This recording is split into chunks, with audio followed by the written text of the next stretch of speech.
Thank you very much for this opportunity to share the situation of Mali right now. As you know, since June 5th in Mali, a group called M5 RFP has raised a protest in the country against the former president, Ibrahim Boubacar Keïta, because of the situation of the bad governance in place in the system and the corruption we have. I think that in the disinformation situation, I think that there is the one point I want to raise first is about the quality of the journalists inside the country. Because when we see the journalists, most of the time they are not journalists, they are supporters to some parts of the parties in place.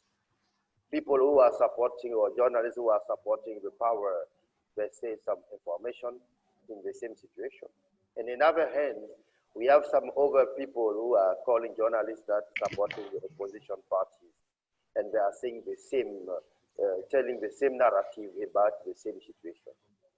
So the first issue about the protesters and the disinformation order is the quality of the journalists in the ecosystem where we are talking about the governance system. Are they well trained? Are they reporting the same issue, or are they in the doing the work in the ethics and deontology they have to do? This is the first point I want to highlight.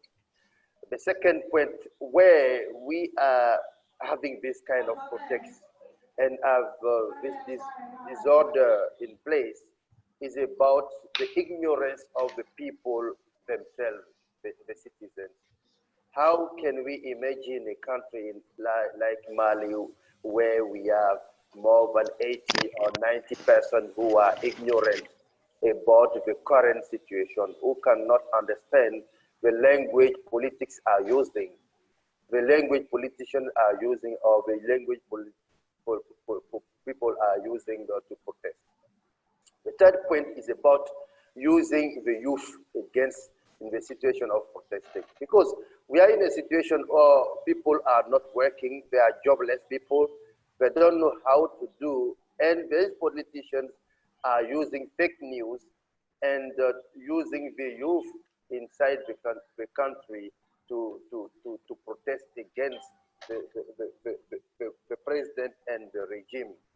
I think that this is a situation where we need to have in mind that if we continue to have these young people who are disinformed, who are not able to make the right analysis of the situation, we are not able to do the protest in the right way, or to bring the good ideas and to build a good governance system in our countries in Mali. What I call, in the situation of Sahel-cracy, what I call Sahel-cracy is democracy in Sahel region.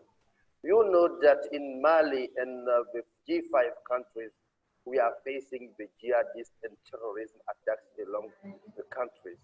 And in this situation where we are conflicts, sometimes we are not able to get the right information and the right time.